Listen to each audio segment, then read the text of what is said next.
Ótimo. Está gravando todo mundo. Bem-vindo a todos e todas que estão aqui com a gente. Muito obrigada pela presença, né? Em plena manhã de sexta-feira. Então, assim, acho muito legal ter esse momento, né? Eu estou sempre por aqui, normalmente eu fico no backstage. Quem está aqui normalmente, né, mediano é o André, né? E hoje vai estar eu com a minha co-mediadora, Jaqueline. Então vai ser muito legal aqui para a gente tá nesse papel. Vai ser diferente, vai ser novo para quem tá sempre vindo aqui também. Mas vamos falar do que importa, né? O que é o Meetup Incríveis? Por que a gente chamou o Flávio e o Saulo aqui para a gente estar conversando? O Meetup Incríveis é um encontro que acontece quinzenalmente, né, aqui de forma online, para a gente poder discutir assuntos relevantes sobre a embalagem, né, e como que ela pode ser circular, como que a gente traz esses assuntos e fala sobre circularidade também. Hoje, em específico, a gente vai falar sobre o real impacto, né, da reciclagem, e por isso a gente trouxe o Saulo e o Flávio aqui, para a gente poder discutir sobre esse assunto. Então, eu vou pedir ao Saulo primeiro para se apresentar, falar um pouquinho da coletânea, e em seguida, Flávio, você também se apresentar e falar um pouquinho da Valora. Fiquem à vontade. E a Jaque vai se apresentar também, tá, gente? Ela vem em seguida se apresentando. Perfeito. Bom, primeiramente, bom dia a todos. Obrigado pela oportunidade. Sempre bom poder estar falando um pouquinho sobre esse tema tão importante, né, e que está tão aquecido, que é a circularidade, né? Bom, eu sou o CEO, fundador da Coletando, né? A Coletando surge como projeto, né? Eu sou da área de tecnologia, acho que é importante falar. Sou nascido aqui na periferia do estado de São Paulo, né? Minha mãe também era catadora, então sei muito as dores da reciclagem. Gosto de falar que eu sou filho da reciclagem, né? E, de fato, tive uma grande passagem por grandes indústrias nas áreas de tecnologia. E quando minha filha nasce, em 2008, eu sinto um chamado de um propósito, né, de criar algo aí para um futuro muito melhor para ela, né, e para as próximas gerações que estariam por vir. E eu largo tudo para empreender, né? Empreender com a minha filha recém-nascida foi uma loucura, assim, mas digo que eu tive muita coragem e hoje é muito gratificante. A gente começou a desenhar o projeto, primeiro por troca de resíduos por desconto na conta de energia. Aprendemos muito desde 2013 com esse modelo, sempre focando em comunidades, né? E o que a gente aprendeu nesse modelo, tanto em comunidades pelo Brasil, foi que as pessoas não queriam só trocar o resíduo por desconto, ou por um curso, ou por algum benefício, né? Elas queriam, na verdade, dinheiro, né, para se sustentar, porque é o dia a dia, né, deles, né? Muita gente vive e sobrevive da reciclagem, né? Mais em estado de vulnerabilidade, outros mais porque não conseguem uma recolocação no mercado de trabalho. E a gente começou a entender, né, que tipo de solução que nós poderíamos trazer para de fato, conseguir fomentar essa economia local e, de fato, pagar o justo para quem entendesse da reciclagem. Então, a Coletando nasce com o intuito de mostrar o lado do resíduo como uma geração de valor, e não só de um problema que todo mundo hoje sabe, né, que é um grande problema o resíduo, mas que tipo de valor que ele pode agregar, né, um valor monetário, financeiro, para as pessoas olharem para o resíduo como uma relação de pertencimento, né? Então, a Coletando dá uma virada aí em 2018, né, puxado pela regulamentação de São Paulo, e hoje a Coletando tem uma solução de ecopontos, né, de um programa estruturante que se baseia aí em ecopontos para as comunidades vulneráveis, né, onde a gente treina, capacita catadores informais, transformando eles em MEIs, em microempreendedores individuais, para operar essas micro franquias que a gente chama de ecopontos, né, gerando renda para eles, né, e para todo o território onde o nosso ecoponto está instalado.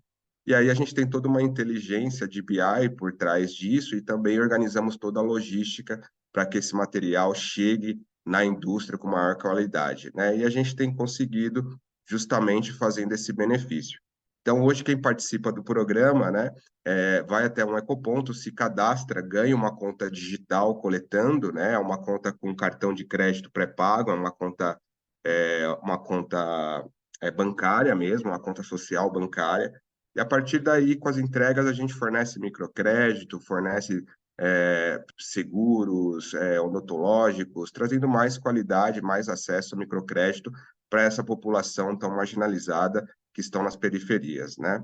Então, hoje a gente está aí em 4 estados do Brasil, né, com 9 ecopontos, a gente tem quase 8 corporates aí no nosso portfólio, e a gente está muito feliz aí com a expansão para os próximos anos, né? Nós fomos recentemente adquiridos, né, ou investidos pelo grupo Solvi, que é o maior grupo de gestão de resíduos da América Latina, com um olhar justamente de como que a gente pode agregar esse valor para os catadores informais e como que a gente pode expandir para todo o território nacional.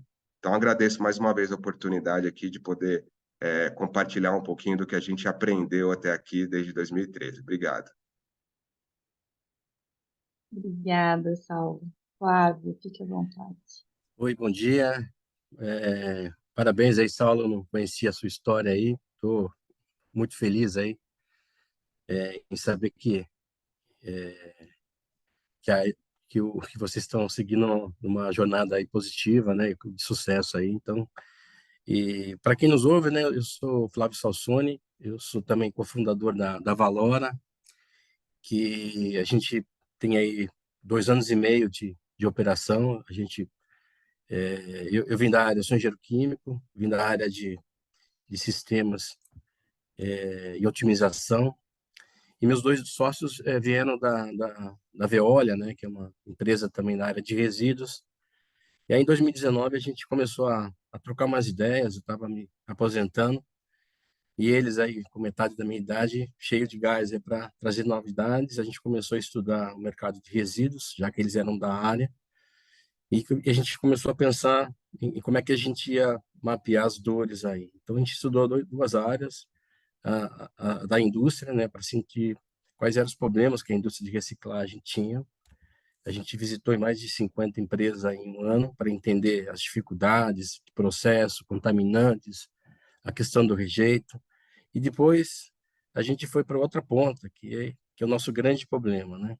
Tudo que a gente discute aqui sobre embalagem, né? Nossa atuação é no pós-consumo, então as embalagens, tudo que está dentro do supermercado aí é o que a gente gera, né? A gente como pessoas dentro de casa. E as pessoas, né, que são o grande vilão aí da história, porque o resíduo parte dali, né? Tem toda uma parte, né, de pensar na embalagem como design, e você ter dificuldades aí em embalagens multicamadas, que a gente tem processos difíceis de você poder fazer a separação. Mas a gente fizemos uma pesquisa, identificamos inicialmente os condomínios residenciais para sentir quais eram as dificuldades ali. Né? Depois estudamos nossos competidores para entender como é que eles atuavam. E aí, num processo que a gente consultou a Prefeitura de São Paulo, a gente acabou recebendo um convite para participar de um edital, de um programa chamado Green Sampa, que rola aqui em São Paulo, pela Prefeitura, na Secretaria de Desenvolvimento. E a gente foi selecionado, são vários eixos, né, de água, de energia, tal, e na parte de resíduos a gente acabou ganhando, recebemos um prêmio financeiro e recebemos a oportunidade de participar aí, de um processo de aceleração. E esse processo foi importante porque a gente acabou estruturando as ideias em documentos e uma série de validações e para tentar resolver essas duas dores, a da ponta da indústria e a dos moradores. E aí, através de algumas pesquisas e validações, a gente fez uma captação no final de 2020 e com essa grana a gente conseguiu estruturar as questões de comercial, marketing, a parte de TI, para que a gente pusesse em plano, né, a gente tinha um plano de 5 anos, e aí a gente começou efetivamente a estruturar. Fechamos alguns contratos, apanhamos a beça, porque a gente não tinha estrutura alguma, não tinha veículo, não tinha motorista, não tinha ajudante. E ao longo desses 3 anos, a gente conseguiu montar aí uma estrutura, né, que roda hoje em São Paulo e BH. Então, basicamente, a gente faz a gestão, coleta seletiva e a parte de destinação. A gente trabalha com as cooperativas, onde a gente doa os materiais para as cooperativas, né, numa forma de ter os nossos dois básicos propósitos, que é evitar que os materiais sigam para os ateus, ou minimizar que esses materiais vão para os ateus, e entre na economia circular através da triagem, separação e venda desses materiais, remunerando aí os cooperados e catadores, né? Então, como um dado padrão aí de mercado, recorrentemente, a cada 4, 5 toneladas que você coloca numa central de triagem recorrente, você, ao longo do tempo, você consegue gerar pelo menos um posto de trabalho. E com isso, assim, são várias coisas que acontecem, né? Você pode trazer um catador que hoje, só essa movimentação dele sair da rua para dentro de uma cooperativa, ele duplica ou triplica até o salário dele numa condição melhor do que ficar no frio e vento, né?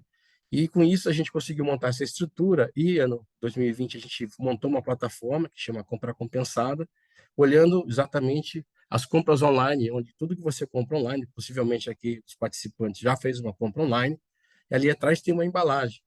Então, a gente tem aí umas 180, 200 empresas parceiras, onde a gente, para cada compra que são feitas nessa parceira, não tem um custo, aumento nenhum na compra do material, tipo Nike, Electrolux, Lucitene. Esses parceiros, quando você faz a compra no site, a gente, para cada R$ 50 que é feita a compra, a gente coleta um quilo de material e destina isso para a cooperativa. Isso foi em 2022 e esse ano a gente lançou uma outra plataforma que aí está diretamente ligada às ações de, de impactos, né? Que a pessoa entra numa plataforma, faz a compra de um impacto referente à emissão de CO2, consumo de energia, consumo de água, geração de emprego, e isso a gente converte em toneladas de materiais reciclados que a gente coleta nos nossos pontos das nossas rotas. Hoje a gente tem em torno de uns 150 pontos entre São Paulo e é como se fosse um swap de energia, né? Você produz a energia limpa lá no Maranhão e consome em São Paulo. Então, enquanto eu não tenho uma rota para todo o Brasil, se você está se incomodado em fazer o seu, o seu lixo em casa e você está vendo que ali não tem uma destinação correta, né? Você compra o seu impacto ali e na minha rota eu faço a compensação daquelas toneladas, né? Então a gente tem essas duas plataformas, né? E também a gente já testou, né? A gente só roda em cima de validação. Então a plataforma foi testada com as indústrias.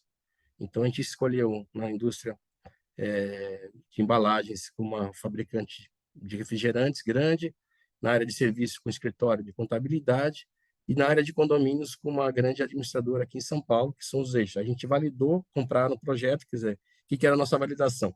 É você ofertar o produto e achar alguém que pague. Agora, o nosso grande desafio é o CPF. E a gente lançou agora em junho, na verdade, a plataforma. O CPF agora a gente está meio que tentando achar um caminho, porque as pessoas, né? Se você olhar bem, todo mundo quer salvar a Amazônia, todo mundo quer salvar a tartaruguinha que está lá com o canudinho, né? Mas ninguém quer pagar, na verdade. No fundo, ninguém quer pagar. Quando você leva um serviço, porque a pessoa compra o serviço de internet, de água, de esgoto, tudo, você paga esse serviço, mas do lixo ainda não. Então, esse é um desafio que a gente tem, né? E aí a gente está testando agora uma forma de tracionar através, assim, a parte de indústria, como tem as leis, né? E a gente é mais fácil de você validar isso. Então, a indústria chega com a gente, compra lá uma quantidade de toneladas que ela quer retirar de PET, de cápsula de café, o que seja, e aí a gente monta um projeto estruturante e executa isso. Então, isso é um pouco do que é valor aí.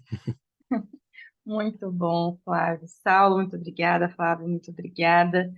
A gente, para quem está chegando agora, a gente já deu início, o Saulo se apresentou, o Flávio também. Quem tiver perdido esse inicinho, a gente vai colocar no YouTube, tá bem? Bom, vou me apresentar rapidamente, depois em seguida, já que também vai se apresentar. Eu vi que o Saulo mandou no chat aqui, se apresentando e deixando também contato. Gente, quem quiser, esse é um momento realmente para a gente se conectar também.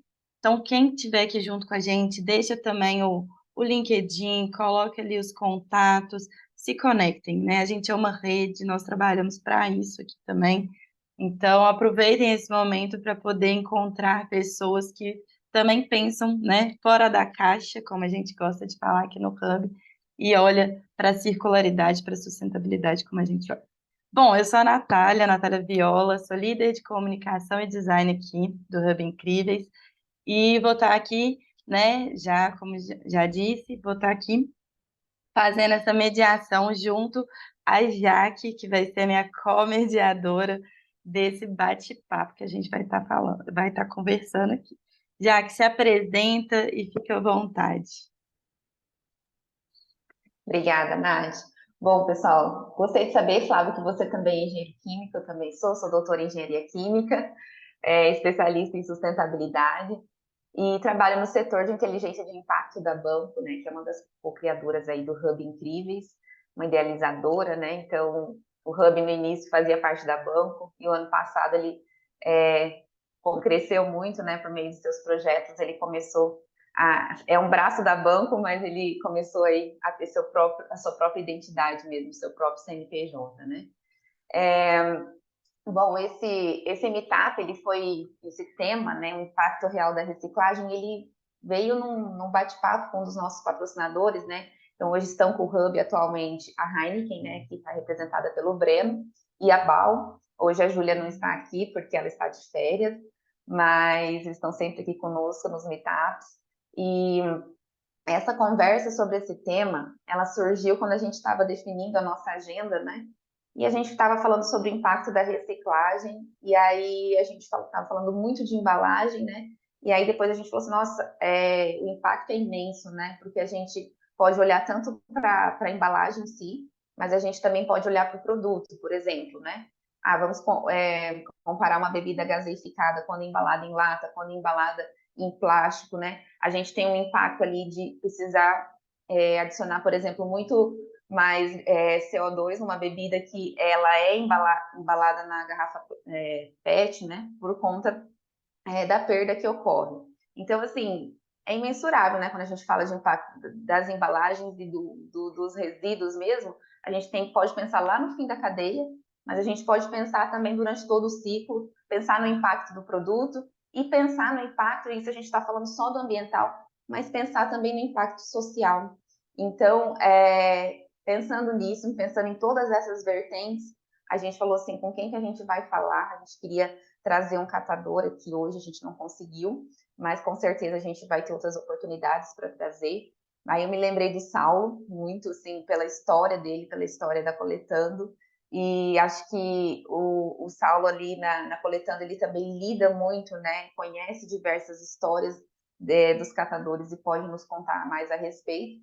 E aí o Flávio a gente conheceu ali por meio, fiquei sabendo ali entre o Alexandre me indicando, que faz parte da Belore também, que é uma associação brasileira de logística reversa, e recentemente a gente ficou conhecendo, né? A Belore é bem nova, então foi assim que a gente se conectou, e nós estamos aqui hoje, então, para falar um pouquinho desse tema, desse impacto, né? Então, primeiramente, agradeço vocês por ter topado. O Saulo, especificamente, também ele já apresentou toda essa história da Coletando. O Flávio com a Valora, né, também tem toda uma história aí. É recente, né, Flávio? A Valora é nova, como você disse, mas já tem muita história aí por trás. Então, a gente hoje aqui nesse bate-papo quer explorar, então, como que vocês visualizam o impacto que tanto a Coletando como a Valora estão trazendo aí na sociedade por meio da reciclagem, né? Então, me direciono aí a vocês, tá? Para vocês falarem um pouquinho sobre isso. Especificamente em relação a Coletando, acho que eu conheço um pouco das histórias e sei o quanto ela impacta na vida dos catadores, né, gente? Quando a gente fala aí de catadores, a gente tem que lembrar muito bem dos catadores autônomos, né? Então, a gente tem os catadores que estão nas cooperativas, mas a gente tem um grande público aí, uma grande parcela que está não formalizada, né? Não sei se vocês chegaram a ver recentemente, teve uma pesquisa da Ciclosoft, né? Um capítulo dedicado ali a esse público de catadores, e realmente cerca de, se eu não me engano, eu acho que 25% eles não possuem sequer documentos, né? Cerca de 50% desse público realmente está em situação de rua hoje. Então, quanto que a reciclagem, quanto que vocês veem a iniciativa de vocês trazendo aí impacto para esse público, né? A gente queria ouvir um pouquinho. Bom, primeiramente, vocês têm um catador aqui, né? Acho que é importante dizer que eu gosto de representar, porque por mais que eu esteja à frente da Coletando agora como CEO e como fundador, eu sempre procuro sair de trás da mesa aqui, fazer uma coleta no Ecoponto, estar lá na comunidade, no dia a dia, E, inclusive, em breve eu vou lançar um desafio aí para os gestores, né, irem a campo. Eu acho importante a gente sempre voltar, né, nas nossas raízes, né? E eu, como eu falei no início, eu sou filho da reciclagem, sou filho de catadora, então passei muito tempo separando material reciclável dentro de casa. Então, eu sei o que é bastante isso. Mas, bom, o foco da Coletando, né, mais uma vez, é mostrar, fazer essa inclusão, né, chamar a atenção, um call to action para que as pessoas olhem o resíduo como um valor, né? A gente tem muito pela coleta seletiva municipal não chegar a maioria nas periferias, né? A gente não tem uma coleta seletiva pública chegando nas periferias, o que a gente encontra muito é o descarte incorreto, né? A falta de saneamento, então o resíduo acaba indo parar no córrego, no manancial, e as pessoas não têm relação com o resíduo, né? Então ele simplesmente consome e depois descarta aquilo porque ela não tem uma relação, né, com o resíduo e até mesmo uma falta de cultura. Então, às vezes, a Coletando tem esse intuito de chegar no território para trazer essa visão, e a maneira que a gente achou hoje foi, de fato, agregando valor para o resíduo. Então, desde 2013, a gente vem pagando o preço de fábrica. A nossa parceria com as indústrias é muito importante nesse momento, porque com acordos com as indústrias, né, que a gente consegue ter uma estabilidade no preço e pagar o preço na ponta, né, maior para o catador, tá? E o que a gente faz é que não tem intermediadores, né? E isso também ajuda, né, a conseguir garantir um melhor preço lá na ponta. Com esse melhor preço, as pessoas acabam entendendo, poxa, então quer dizer que isso aqui que eu estava jogando antes no córrego pode ser o meu arroz e feijão do dia a dia, pode ser um complemento de renda, pode pagar um plano de saúde para mim. Então, é isso que a gente quis trazer com o modelo da Coletando. Em 2018, né, a gente trouxe o modelo de fintech, então a Coletando hoje é a primeira green fintech a fornecer microcrédito para ser pago exclusivamente com o resíduo. Então, é um microcrédito que não traz inadimplência, é um microcrédito que não corre o risco do catador ter o nome sujo, né? Ele paga o resíduo, paga o crédito com o próprio resíduo, né? E tem mais acesso ali à bancarização, porque traz mais dignidade, né? A gente tem cases, Jaqueline, de pessoas que falam, poxa, eu nunca tive um cartão de crédito, eu nunca tive uma conta, né? Porque, de fato, eu sempre quis consumir no mercado com um cartão, mas nunca tive a oportunidade. Muito por medo, né? Pensa só, um catador tem receio de entrar na porta de um banco, né? E ser maltratado, né? Então, as pessoas acabam nem entrando dentro do banco por conta disso. Então, a Coletando traz os ecopontos, né? Como esse ponto de apoio. Então, o ecoponto ele é operado por dois operadores que antes eram catadores informais. Então, a gente chega no território, faz todo um diagnóstico. A gente tem vários tipos de catadores, acho que é importante dizer aqui. A gente tem aquele que tem mais a margem da vulnerabilidade, que é aquele que, infelizmente, tem problemas com entorpecentes, com alcoolismo, que precisa de um cuidado maior, até aquela senhora, né, que não consegue mais se colocar no mercado de trabalho por conta da idade avançada e que faz a reciclagem como um complemento de renda mesmo, né? Então, a gente olha para todos eles, a gente tem muito apoio das prefeituras, das secretarias municipais, né, ali como o CRAS, né, programa como o CRAS, que traz o primeiro CPF, cuida da moradia. A gente chega na comunidade, a gente tem sempre o apoio de ONGs que já trabalham, né, essa inclusão, por exemplo, a Gerando Falcões, né, que tem um projeto chamado Favela 3D, que cuida de toda o olhar aí desse catador, né? A CUFA também é um grande parceiro. Então, a ideia é que a gente possa não só cuidar desse catador como um todo, mesmo aquele que não vai virar um empreendedor que vai operar o ecoponto, mas aquele que vai ter um cartão, vai ter dignidade, vai ter seu primeiro CPF, ele vai ser cuidado também. Então, a gente hoje vem gerando esse microcrédito, vem gerando essa inclusão, transformamos esses catadores selecionados em MEIs, né? Eles passam a operar o ecoponto e ganhar ali o valor de indústria sobre o resíduo operado. Então, quem entrega recebe o valor do cashback direto no cartão e pode sacar um caixa 24 horas, fazer um Pix, tem essa liberdade econômica. E quem opera o ecoponto é como se fosse o dono de uma loja. Então, quando esse resíduo vai para a indústria, ele tem a lucratividade dele, né? E a Coletando, de fato, fica ali com a gestão toda a logística e de toda a inteligência que a gente tem um BI para fornecer toda a rastreabilidade. Então, hoje somos uma das poucas que consegue rastreabilizar a massa do resíduo desde o CPF que entrega até o resíduo chegando na indústria, tá? Então, isso foi uma que a gente aprendeu muito de como que a gente agrega o catador informal. Acho que a nova regulamentação, né, tanto a Diogo Santana quanto a 11.413, traz aí a estruturação e o olhar voltado aos catadores informais, né?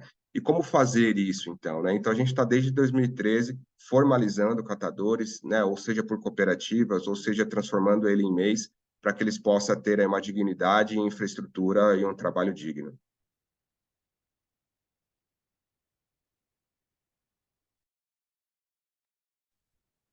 Acho que está no mudo. Opa, bacana, Saulo. Então, vocês dão todo um suporte aí para as pessoas, né, para essas pessoas que estão aí realmente à margem da vulnerabilidade. Então, acho muito bacana coletando, porque ela alcança esse público, né, que muitas vezes ele fica invisível. Então, ela traz uma visibilidade mesmo para esse público e, com certeza, aí, além do impacto ambiental, ela impacta muito socialmente também, né? Em relação à Valora, Flávio, vocês já trabalham mais com os catadores formalizados, no caso, né, diretamente com cooperativas. Isso, é.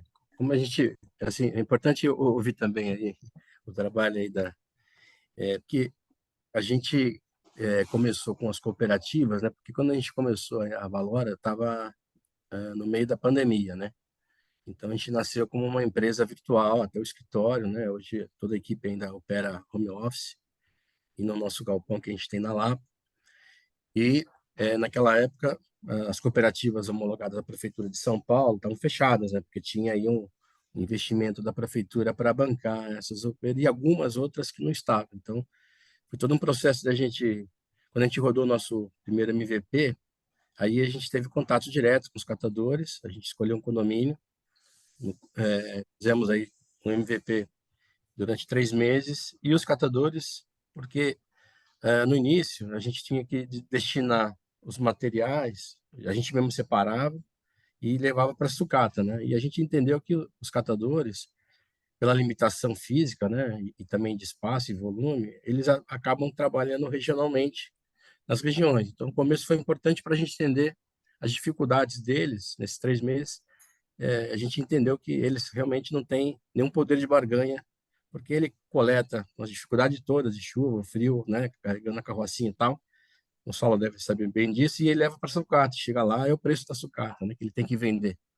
Ele não tem nem poder, não, o papelão está 20 centavos o quilo, não, eu quero 25. Ele não tem isso, né?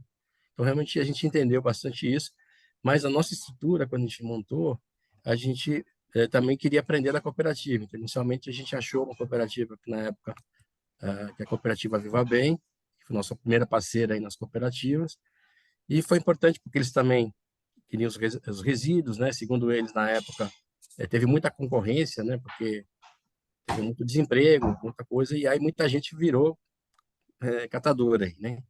Então a gente foi entendendo um pouco disso, à medida que a gente foi estruturando e atendendo a outras regiões de São Paulo, a gente foi buscando novos parceiros, né? Então, geralmente a gente coleta tipo, na Zona Sul tem a Coopercaps, na Zona Oeste tem a Crescer e tal. Então a gente foi meio que estruturando essas parcerias para que a gente pudesse, primeiro, fazer esse papel de doação dos materiais e entender um pouco das dificuldades da cooperativa. Como é que chega o resíduo? Porque todo ponto que a gente inicia, a gente tem um processo de educação, de treinamento, tanto para a equipe de limpeza, os funcionários, para os colaboradores ali, para que eles entendam o projeto e saibam da importância que é você olhar o lixo como um material de valor, como o Saulo colocou. Quando você entende isso, porque na prática, né, por exemplo, em condomínios, você não vê quase latinhas, porque os próprios funcionários já liquidam com as latinhas ali, porque é um resíduo que vale, ele é leve, né? Então ele pode amassar 1 quilo ali, pôr na mochila dele, chegar no sucata e vender por R$ 5 na esquina, né? Então a gente foi entendendo esses processos e a gente, à medida que a gente foi aumentando os pontos, a gente foi aumentando o volume. Então, por exemplo, ano passado a gente conseguiu doar em materiais algo em torno de R$ 250 mil para as cooperativas, que é uma forma de você, tudo bem que tem o trabalho de separar, mas ele vai remunerar os colaboradores, né, a partir desses materiais. Então, foi a forma que a gente hoje estruturou. E essa plataforma que a gente chama de Valorapõe, a primeira fase, a gente passou por um processo da FAPESP, que tem um programa de inovação chamado PIP, que é um programa de inovação para pequenas empresas. A gente foi aprovado, recebeu um capital, que foi o que financiou essa plataforma que a gente desenvolveu a primeira fase, né?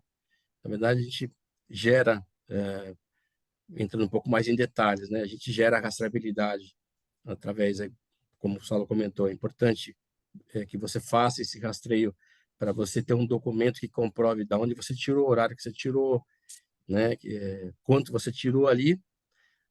Quando a gente destina, a gente fecha esse ciclo, né? E a gente no final gera um arquivinho, um NFT, um arquivo que você não muda isso, então ele tem um valor a isso, né? Hoje não tem, porque a gente montou a plataforma olhando já para a lei, né? Que a gente já foi aprovada, mas ainda não está em vigor, precisa o decreto ser aprovado, e a gente montou a plataforma olhando para atender as empresas que vão buscar esses créditos, né? E você vai ter uma comprovação através de um NFT ali, que é um documento imutável, ali, que você pode comprovar que você fez isso, né? E uma nova fase agora, que a gente está já esperando aí um patrocínio ou um outro programa, na fase 2 do Valorapõe, a gente pretende também fazer com que esse aplicativo seja usado pelos catadores, de forma que a venda que ele faça do material, ele consiga gerar créditos e ele possa ter um ativo ali para vender como crédito de reversa. Que hoje ele faz a venda, mas ele não consegue remunerar os créditos, né? Então, é uma forma que a gente não tem isso pronto ainda, é a fase 2 do projeto, agora a gente lançou em junho, basicamente para a gente poder validar e achar aí as empresas interessadas nesses projetos estruturantes.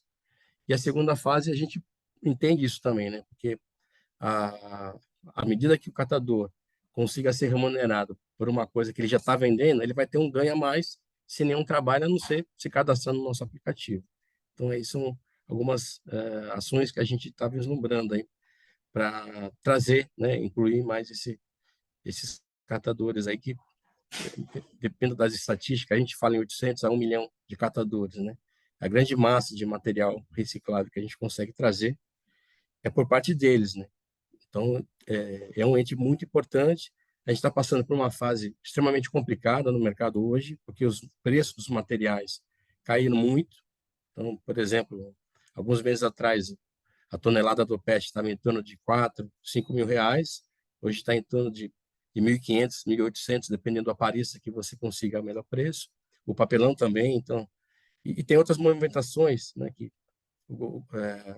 as alíquotas de importação de matéria-prima para a produção de materiais, para alguns produtos, tipo vidro, papelão, elas são zero. Agora, se não tiver uma movimentação também do governo para que isso aí mude, para que os preços dos materiais internos aumentem, né?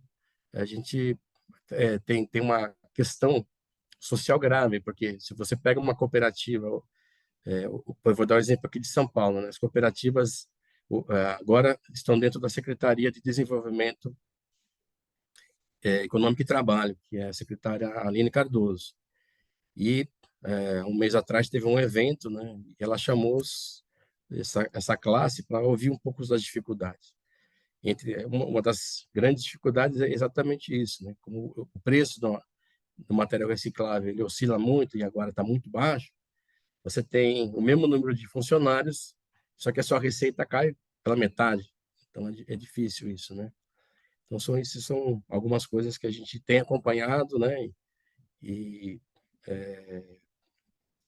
a gente está olhando também a questão tecnológica, baseado nas leis, para que a gente tente trazer essas pessoas para dentro da economia circular e com uma melhor remuneração. Muito bom, Flávio. Eu queria fazer uma pergunta aqui para vocês, quando a gente fala então de impacto da reciclagem, acho que fica muito claro para todos aí que a gente tem a questão das três vertentes, né? O impacto ambiental, o impacto social e o impacto econômico, né? Quando a gente fez lá em Telêmaco Borba, quando a gente fez o raio-x do lixo, né? Que foi uma análise gravimétrica, mas que a gente chamou de raio-x do lixo, porque foi uma análise gravimétrica mais aprofundada, onde a gente contou ali com a expertise dos catadores, justamente para a gente descobrir quais tipos de materiais estavam sendo enterrados lá na cidade, né? Então, mas não era plástico de forma geral, a gente precisava da expertise dos catadores para eles dizerem para a gente quais eram esses tipos de plástico, né? O que era alumínio, o que era aço, tudo isso foi passado, criado por meio deles, né? E a gente conseguiu levantar ali números bem interessantes.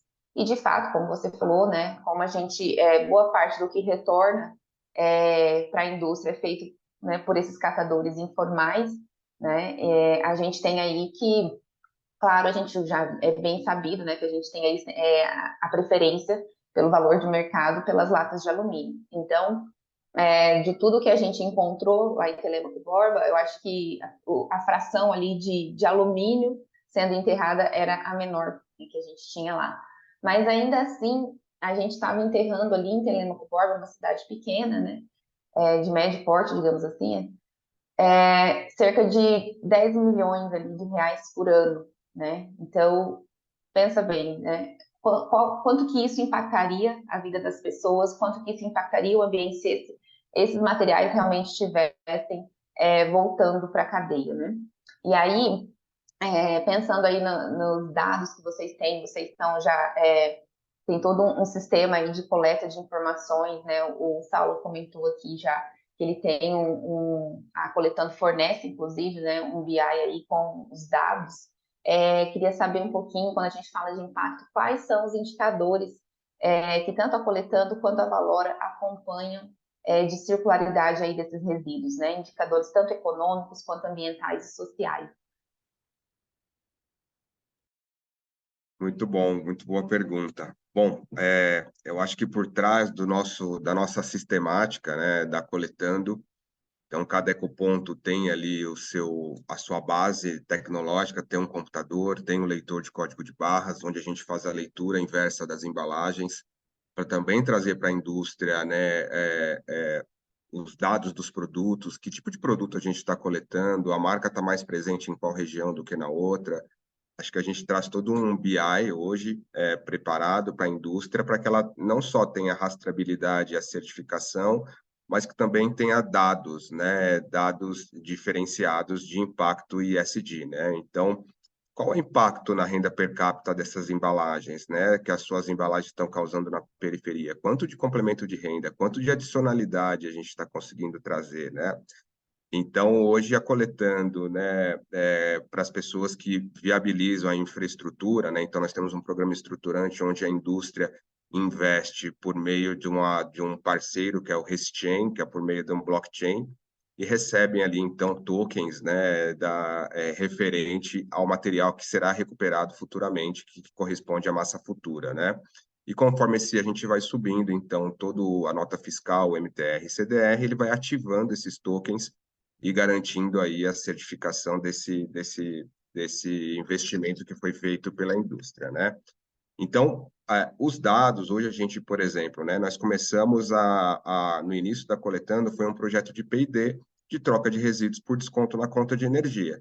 Então, o indicador principal desse programa era a eficiência energética, ou seja, na matéria-prima virgem, a matéria reciclável no meio produtivo gasta-se menos energia, menos água, menos CO2, e a partir daí a gente começou a indicar, poxa, então se a gente conseguir calcular, né, a cada quilo de material entregue, esses indicadores, o que a gente consegue entregar para a indústria, né? Então, hoje a gente mede CO2 não emitido, recurso hídrico, porque a gente coleta óleo, então cada litro de óleo deixa de contaminar quantos litros de água, né?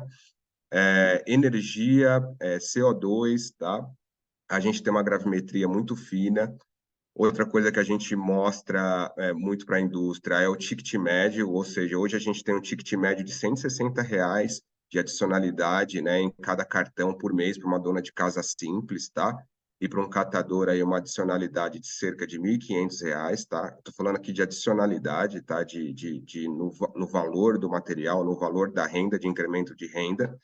E uma vez que você tem um indicador de incremento de renda, né, você consegue trazer aí dados de renda per capita, né, e entender o quanto que você impactou na renda per capita daquele território. Então, hoje a gente consegue dizer que a Coletando impacta aí cerca de 17% a 20% na renda do território onde ela está instalada, fora trazendo o benefício e a inclusão, né, Jaqueline, também dos desbancarizados. Então, quantos não tinham acesso a microcrédito antes da Coletando, né, por meio dos resíduos? Quantos eram desbancarizados e agora possuem acesso a serviços de seguros e saúde também? Então, eu acho que você trazendo dados de consumo, dados estruturados para a indústria, você consegue trazer ali adicionalidade de preço. Então, por que a indústria consegue, por exemplo, eu vou citar aqui uns projetos que nós fizemos com a Ginomoto, fizemos com a Tetra Pak, fizemos com a P&G, estamos fazendo agora com a Havaianas, que é o quê? Poxa, pega aquele recurso de trade marketing que você tem, em vez de você investir para fazer uma divulgação na gôndola do supermercado, pega esse recurso e adiciona no valor do quilo entregue. Então, pega o valor do quilo do material mais o valor da parcela de trade, pronto, a gente já consegue elevar o valor na ponta do material. Isso a gente tem feito com excelência, né? A gente tem conseguido colocar aí, elevar o valor do material, trazendo um retorno para a indústria, que é a divulgação da marca, mostrar ali o impacto na ponta, trazer indicadores estruturados, trazer a rastreabilidade. E eu acho que a gente está avançando por uma maturidade do mercado agora, de fato, com programas estruturantes, né? Que vai trazer aí uma profissionalização nos investimentos, né? Acho que a gente tem investidores, pessoas físicas, como o Flávio mesmo falou, que é o objetivo dele, né? Olhar aí as pessoas físicas investindo no mercado. Então, a gente tem um mercado de capitais, mas como que a gente alcança o mercado de capitais, né? Se a gente não tem ainda um modelo de programa estruturante a ponto de conseguir garantir o investimento da indústria, né? A partir do momento que a gente tiver programas estruturantes garantindo o investimento por parte da indústria, a gente vai conseguir avançar para um modelo de créditos de logística reversa mais estruturados, como hoje a gente tem do agronegócio, né? Então, as cooperativas do agro, antes de se formalizarem e ter aí os créditos do agronegócio, elas também passavam pela mesma informalidade que tinha o mercado de reciclagem. Então, o Brasil hoje tem modelos já estruturados que a gente pode olhar e mostrar e copiar, digamos assim, né, que são modelos de sucesso como o do agronegócio, para fomentar cada vez mais essa ampliação desses pontos de entrega, dessas soluções que levam circularidade para quem precisa.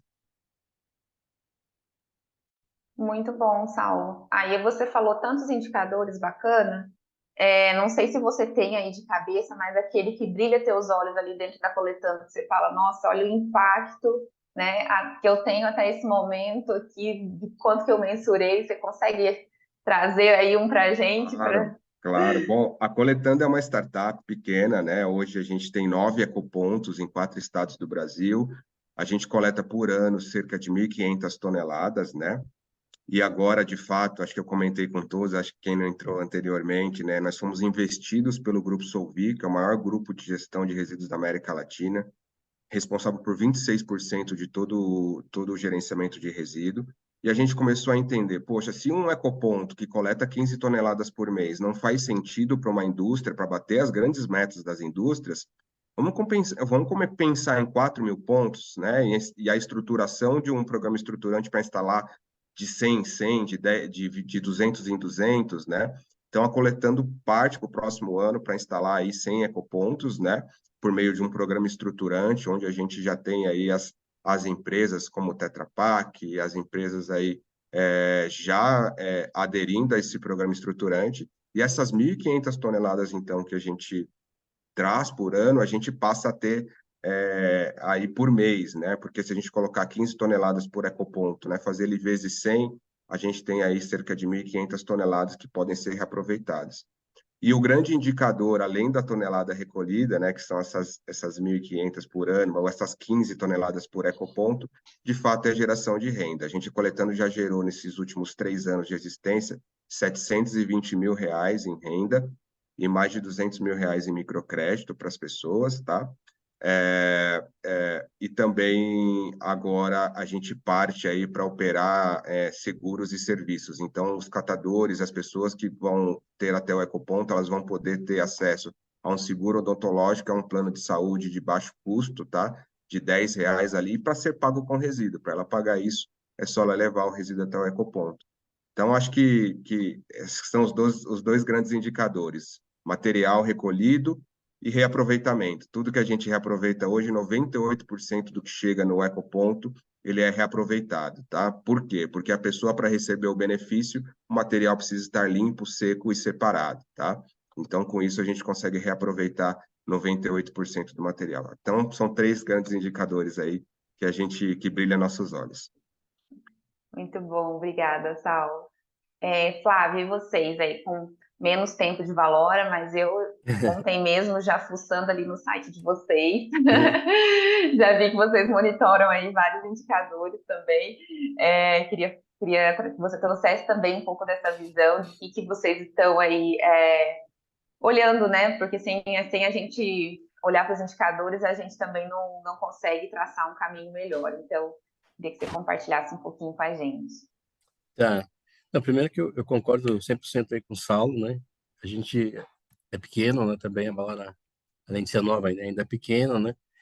E a gente realmente depende aí dos projetos estruturantes, né? Que de um lado ele vai atender uma necessidade clara que precisa, né? Ele deu um exemplo aí, se ele tem 10 pontos e para 100 pontos, você está falando direto de uma massa que você vai adicionar, né? Dentro da economia circular, né?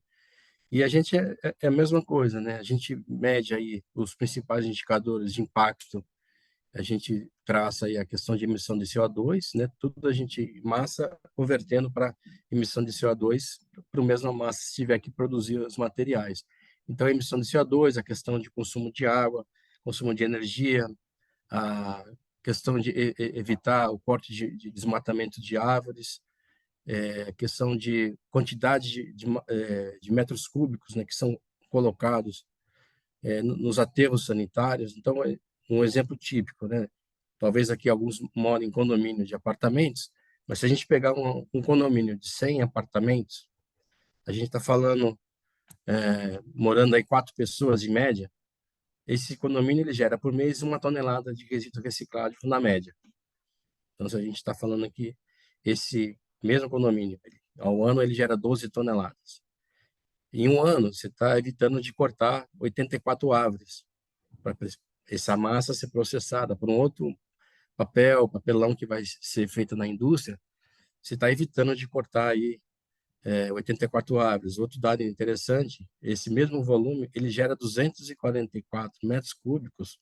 É como se você pegasse 240 caixas d'água de 1 metro por 1 metro por 1 metro e levasse para dentro do aterro sanitário.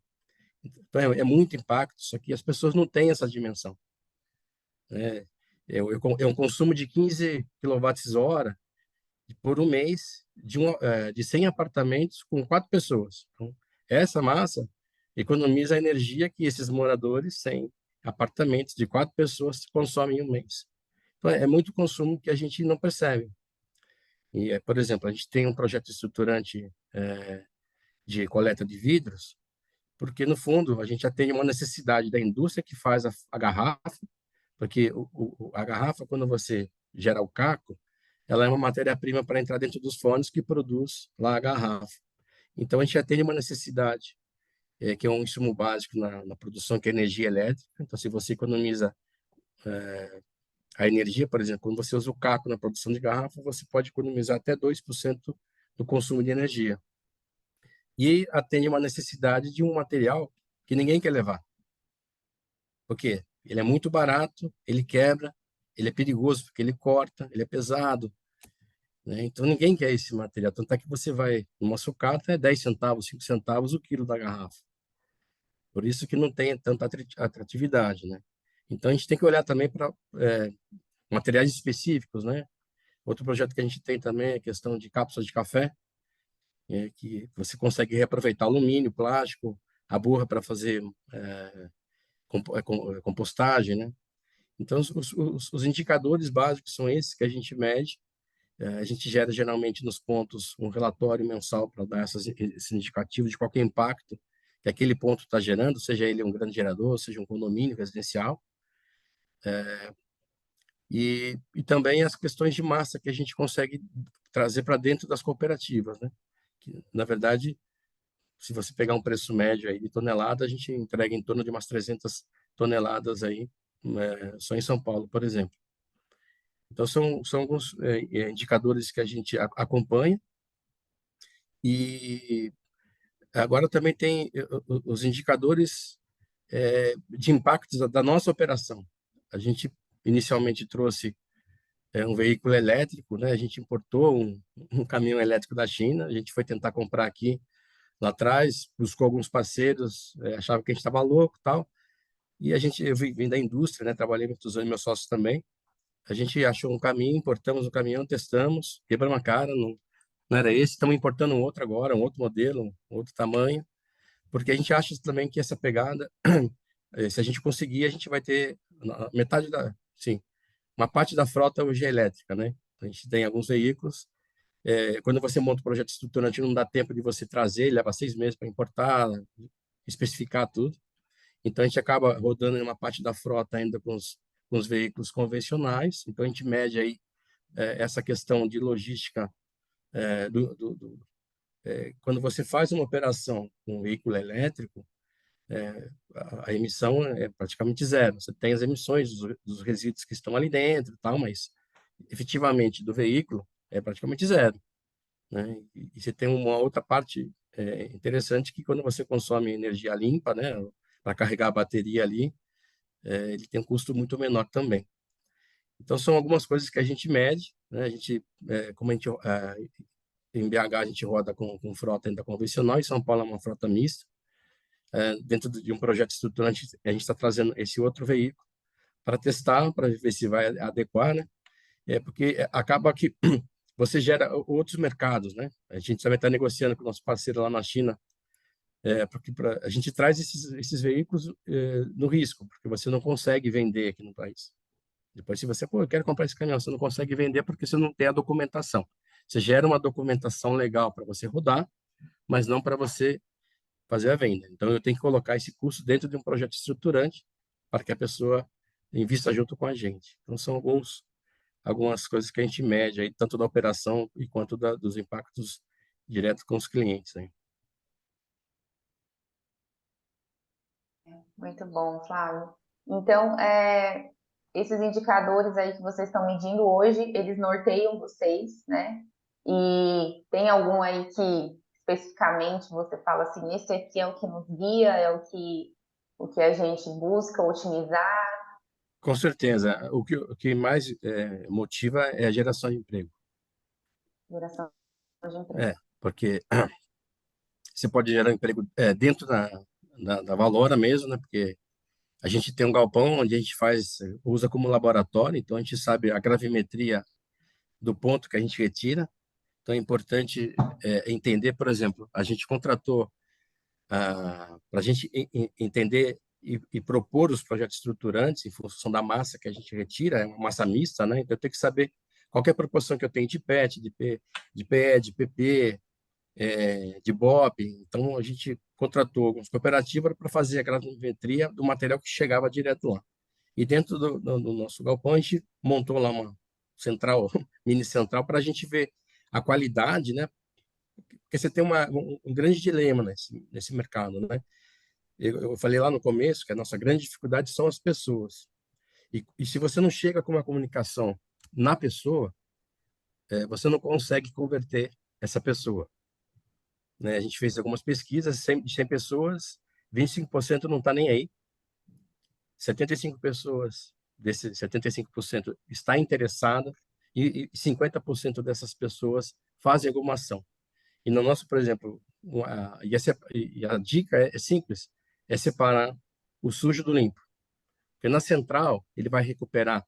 Se eu joguei um chinelo, né, que ele não tem um reaproveitamento 100%, mas se você não sabe, ele está limpo, você põe ali, lá na central ele vai separar. Então, assim, para a pessoa, que é o nosso grande vilão, são dicas simples. É só separar o limpo do sujo e essa triagem melhor vai ser feita na central de triagem. Para você ganhar essa pessoa e aos poucos ele entendendo quais são os materiais, como é que vai separar. Então, por exemplo, a gente tem ponto onde a gente separa a pilha, o óleo, né, os recicláveis, plástico, papelão, separa a parte de cadernos e livros, eletrônicos, é um kit completo ali. Mas por quê? Porque eu já estou há 2 anos, tem pessoas engajadas, pessoas que têm ligação com ONGs que cuidam de pet, né?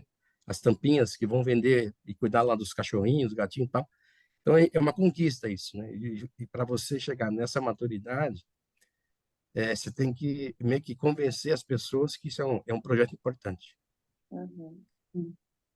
Pô, eu acho muito legal, tipo, tudo que a gente está conversando aqui, a gente está falando sobre, né, o impacto da reciclagem, mas ao mesmo tempo a gente traz assuntos como carro elétrico, como doação, né, pensando em ONGs para, né, tampinhas para reverter isso para ONGs de cachorrinhos, gatinhos, e isso se conecta muito com tudo que a gente faz e fala, né, tanto no Hub quanto na Banco, né, que como a Jaque explicou no início, é ali quem cuidava do projeto Hub que cresceu tanto que virou de fato um CNPJ. E essas conexões eu acho que fazem muito sentido, né? Porque a gente está aqui para falar de um assunto, né? Que é a embalagem, circularidade das embalagens, mas esse assunto ele puxa todos os outros que também estão aí falando de sustentabilidade e de ter um social, um econômico e um ambiental mais estruturados, né? Então, a gente não consegue falar só de um assunto. Eu acho isso muito legal, muito importante é, nessa conversa. E aí, me lembrou aqui, né, que em setembro a gente vai ter o FINE, que vai acontecer, e ele vai falar sobre todos esses assuntos, né? E eu acho que é importante isso, né? A importância dessa conexão entre os cases e tudo mais. E os cases são inspiradores, né? Tanto do Saulo quanto do Flávio. É muito inspirador. Inclusive, espero muito que vocês estejam com a gente lá no fim, vai ser aqui em Belo Horizonte. Vai acontecer dia 20 de setembro. Ô, Jéssica, se você conseguir me ajudar, deixando o link aqui para todo mundo ficar sabendo do que eu estou falando. Mas, inclusive, olhem, tá no pré-lote, dica, tá? Dica da comunicação. Mas a gente vai falar sobre todos esses assuntos. E eu fiquei, tipo, surpresa o tanto que tem conexão com tudo. Então, muito obrigada pelas falas de vocês, né, Jaque? Que está sendo muito rico. Muito Com obrigada mesmo por certeza, tudo. com certeza.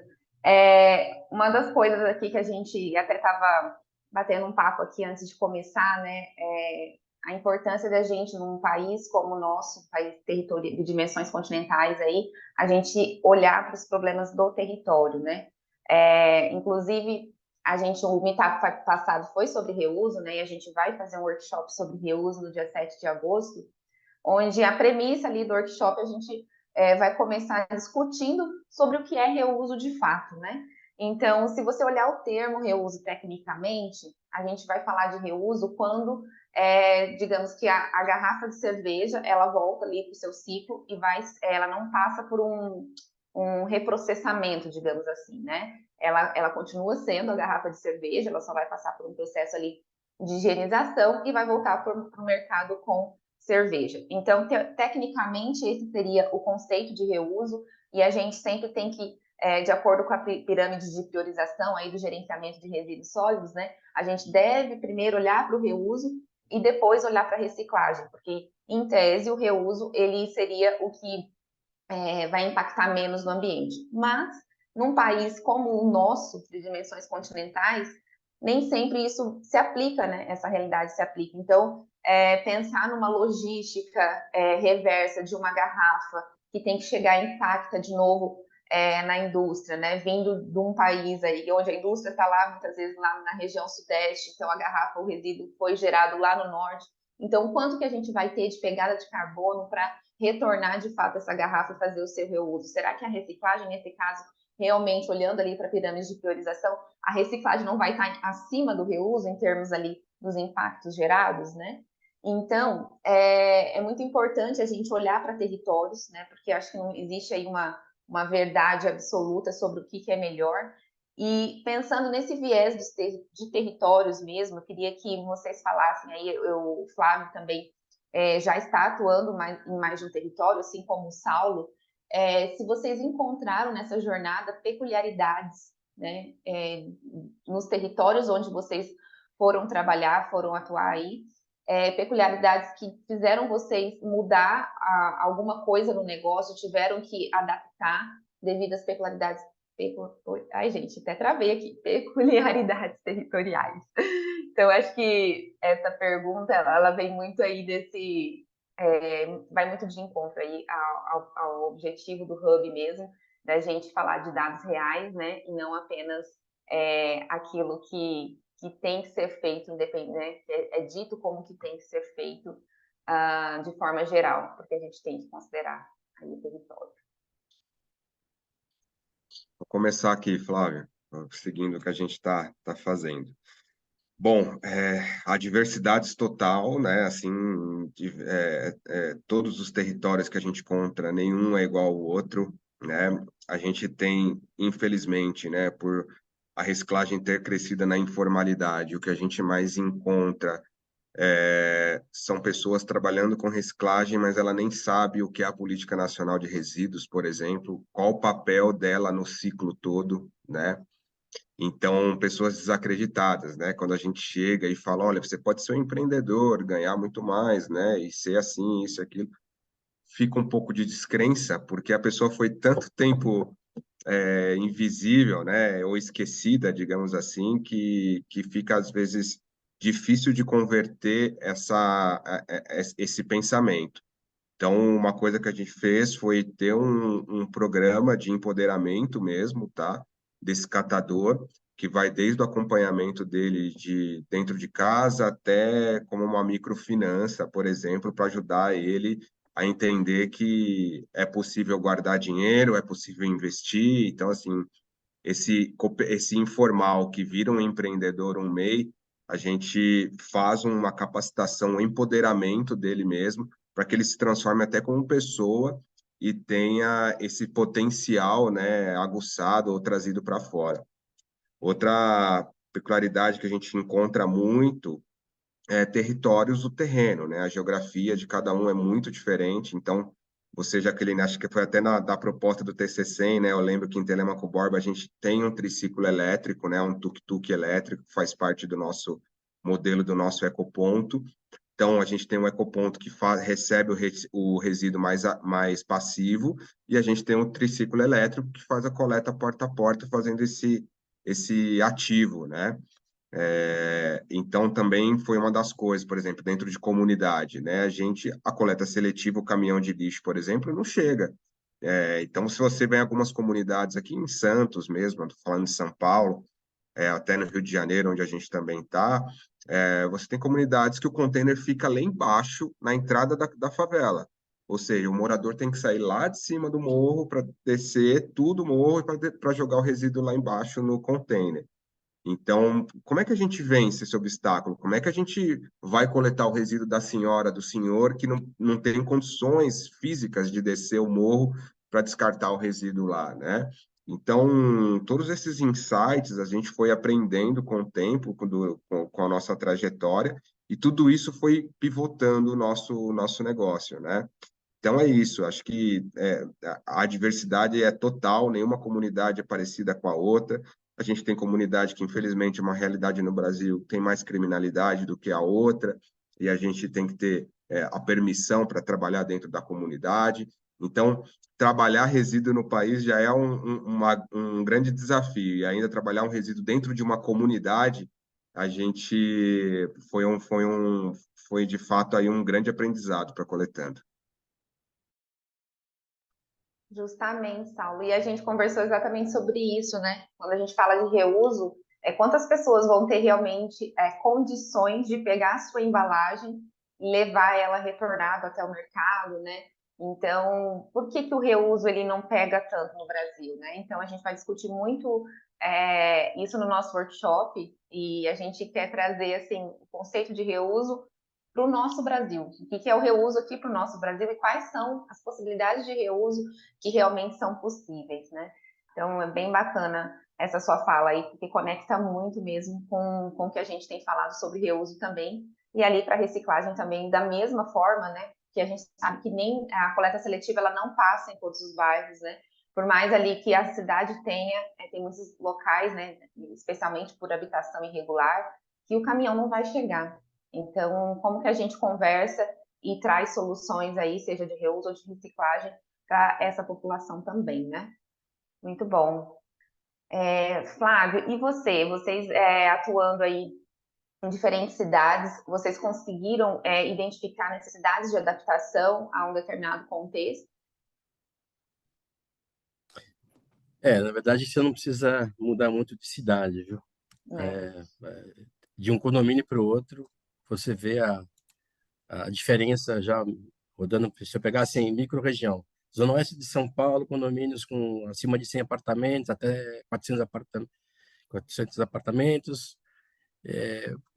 Geralmente, a gente inicia a nossa implementação com os treinamentos, né? Trazendo a equipe de limpeza, os moradores e tal. E a adesão dos moradores realmente é muito baixa.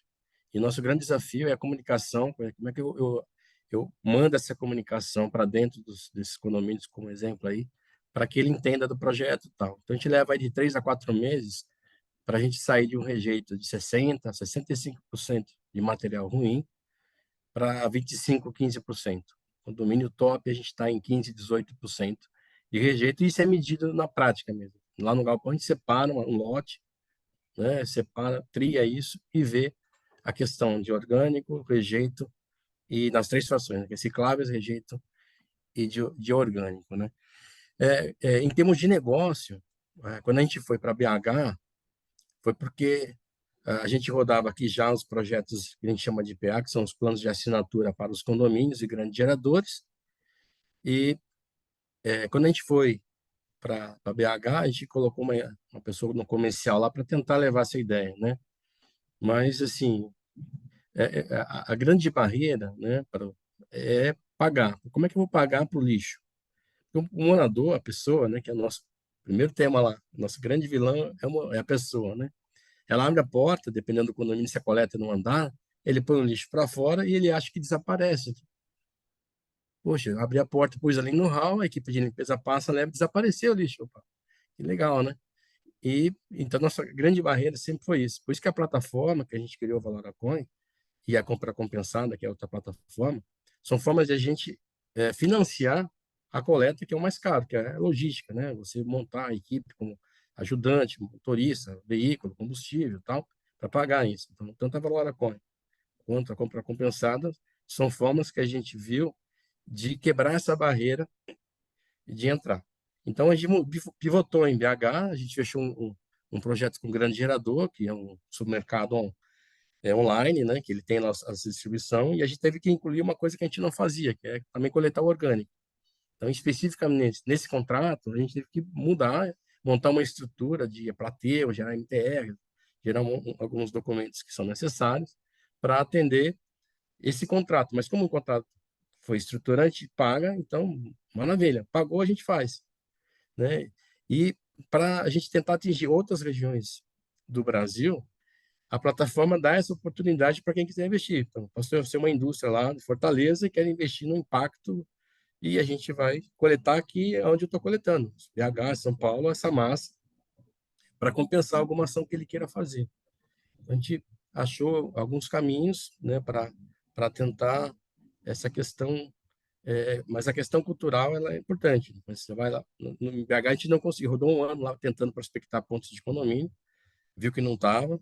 A gente pivotou, estruturou um projeto que é o Circula Vidro, que opera em bares e restaurantes, que também é uma questão cultural, depois que você tem que entender como é o mercado. Lá tem muito bar de balada, que é basicamente long neck. O pessoal consome muito long neck lá, e aí consigo gerar lá umas toneladas que a gente tem como meta para tirar 30, 40 toneladas no mês que eu tiro só de vidro em algumas baladas. Então a gente está estruturando agora um projeto com eventos.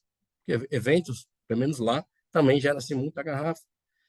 Diferente de um evento que a gente fez com a Heineken no MITA, que era a compostagem do copo que foi distribuído dentro do evento. Então a gente está entendendo agora alguns modelos, a gente está estruturando algumas formas de trazer novas massas que estão jogadas no aterro. Então, eventos a gente viu que é um outro mercado, a gente começou ano passado a participar de alguns eventos, é uma outra massa que está ali. Eu até sempre falo, todo evento deveria ter um brief, né, para os artistas lá, falar da sustentabilidade. Você vai no show da Ivete Sangalo, ela fala, pessoal, não joga no chão, põe lá num saquinho lá, né? Devia ter isso no contrato para a pessoa ter essa sensibilidade. E esse ano já no Lollapalooza já teve uma forma disso, mas remunerando. Pessoa que achava lá os pets jogadinhos lá, levava para um... Mas isso tem que ser no sangue, sabe? Isso tem que ser naturalmente, a pessoa saber que isso impacta, né? Como não está no sangue, a gente tenta ir pelo bolso, né? Pelo bolso, quer dizer, um tempo atrás, alguns anos atrás, talvez vocês nem eram nascidos, o cinto de segurança ninguém usava. Passou a Uhum. virar uma lei, era obrigatório, e o quanto é importante isso, né? Quanto que se economiza de vidas aí com esse. Então, assim, os caminhos, se não vai pela questão cultural, educação, tem que ser no bolso. Essa que é a forma de a coisa Uhum. acontecer, né? Muito bom. Bacana. Flávia e Saulo, a gente já tem aqui uma perguntinha aqui no chat, né? Eu acho que até o Flávio já adiantou um pouquinho ela, mas perguntando aí sobre pré-requisitos, né, para coletando, para Valora se instalar em algum território. Eu entendi pela fala ali do Flávio, né?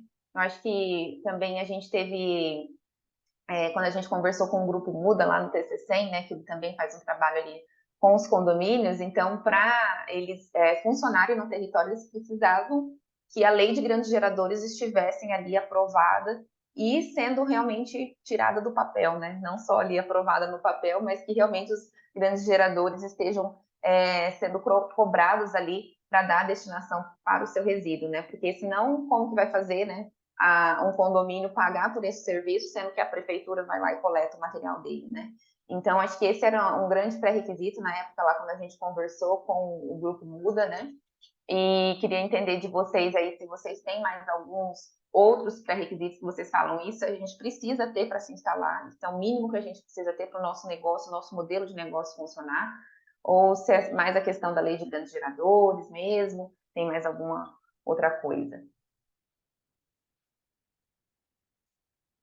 Bom, para coletando, né, o que é necessário aí é ter resíduo, que é o que não falta, né, e ter pessoas vivendo informalmente desse resíduo, que também não falta, gente, é incrível, assim, né?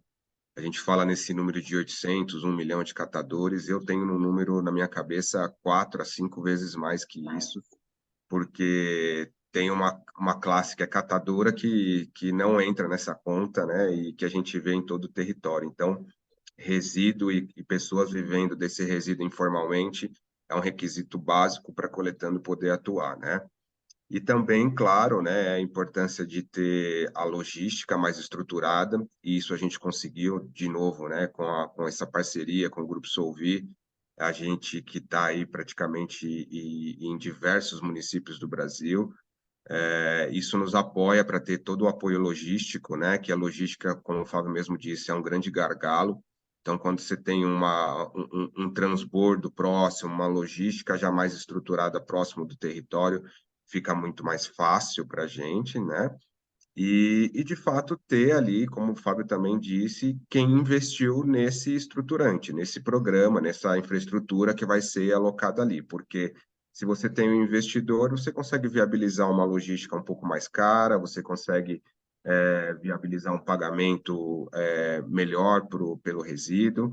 Então, é uma junção de coisas, né, que a gente tem que ali como um pré-requisito.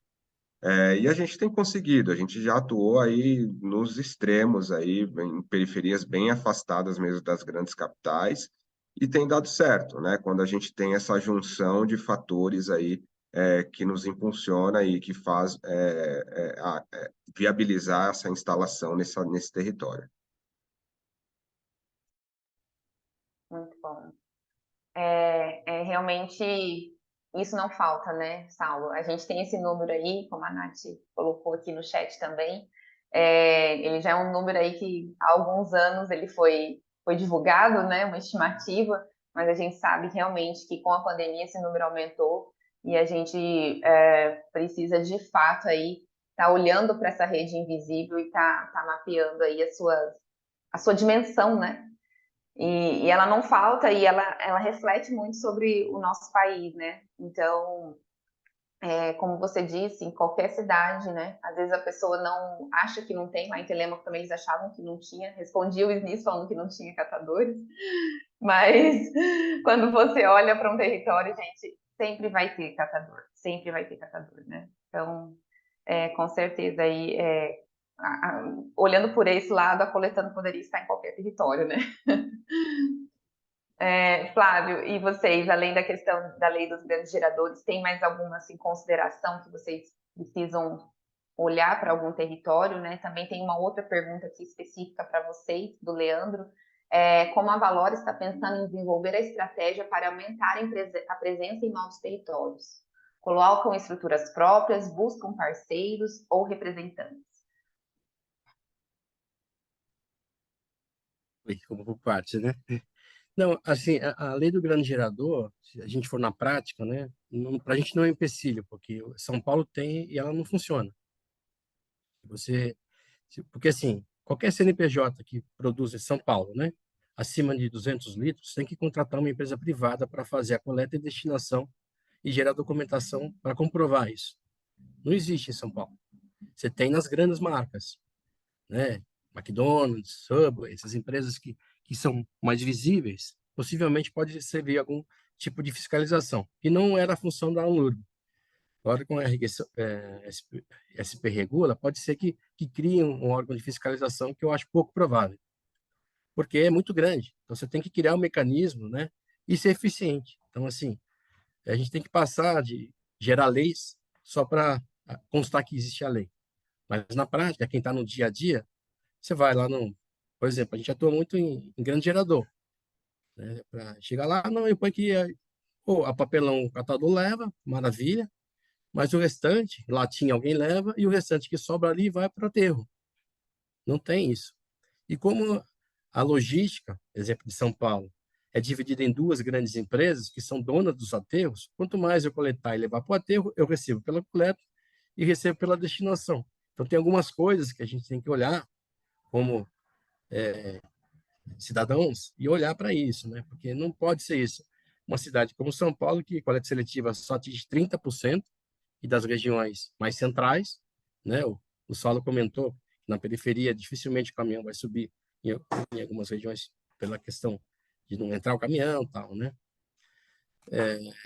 Então a gente tem essa questão. A lei não é um empecilho para a gente. Basicamente é uma necessidade real, uma empresa que tem uma meta para cumprir, emissão de CO2, redução de água, e pense, no nosso caso, fazer através da reciclagem, e que a gente monte um projeto estruturante que, de alguma forma, o Saulo deu até um exemplo lá, poxa, se eu tenho uma verba de trade e eu vou colocar uma propaganda na gôndola, poxa, pega essa grana, coloca numa coleta seletiva na periferia, no centro ou no Pará.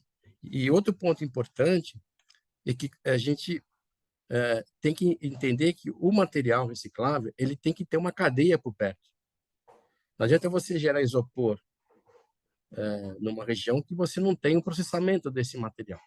Ninguém vai comprar, né? Você tem que ter uma cadeia por perto ou criar entre os municípios uma cadeia entre eles para que pague esse custo ou ele faça algum tipo de compensação. Porque, por exemplo, você tem grande parte dos municípios no Brasil, eles ainda operam com lixões.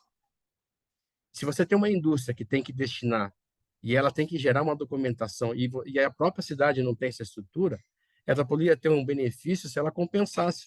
Então, vou dar um exemplo. Eu tenho que levar o material aqui, estou dispondo isso no lixão, que não pode, mas eu estou fazendo um projeto na periferia, em São Paulo, em algum lugar, que compense isso. É como é feita hoje com a questão de emissão de CO2, né? Você vai e compensa plantando árvores. Então, você poderia olhar por esse lado também. Então, eu acredito que, além da questão de você ter um projeto estruturante, olhar para essa questão de infraestrutura de tratamento desse resíduo, né? Porque é muito caro a logística. Então, se você não tiver uma indústria que processe aquele material, você não vai ter aquilo que é mais importante, né? Alguém que compre aquilo. Então, acho que é o que a gente... Você tinha mais uma pergunta aí. O Leandro ele perguntou como que vocês estão pensando em desenvolver a estratégia para aumentar a presença em novos estados? Se colocam estruturas próprias, buscam parceiros ou representantes?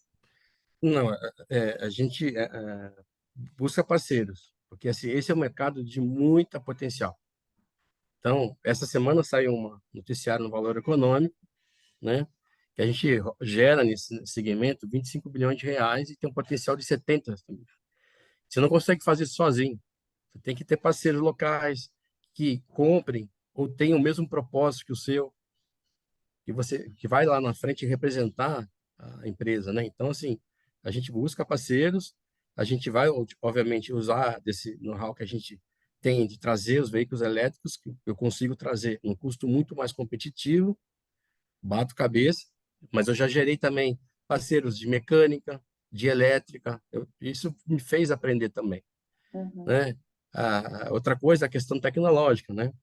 Obviamente que depois eu vou marcar uma conversa com o Saulo aí para a gente trocar ideia aí, porque assim, né, não vale a pena inventar a roda, né? Vamos tentar somar o que cada um faz para a gente tentar gerar negócio com os outros, né? Mas a gente está aberto aí para fazer parcerias e se precisar de algum investimento nosso, a gente também tem capacidade.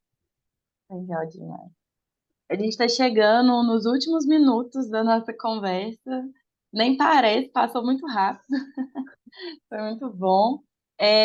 Eu vou fazer uma última pergunta, mas antes vou lembrar a todos, né? Vou deixar aqui no chat, na verdade, eu vou pedir a ajuda da Jéssica, se ela conseguir aqui colocar o LinkedIn do Hub, o YouTube, que é onde vai estar gravado essa nossa conversa, e também o Instagram, que é onde a gente deixa ali, né, os próximos assuntos a serem falados no nosso meetup e tudo mais. Então, Jéssica, se você conseguir colocar os links aqui, né, nesse finalzinho.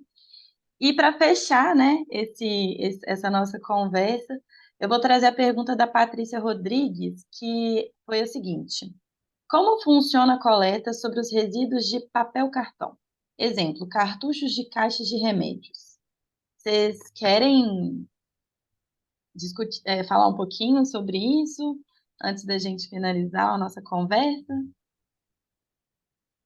Claro, claro. Eu acho que, bom, o papel, né, ele tem uma especificidade muito grande, né? A gente tem alguns tipos, a gente tem o ondulado, né, que a gente chama de papelão cru.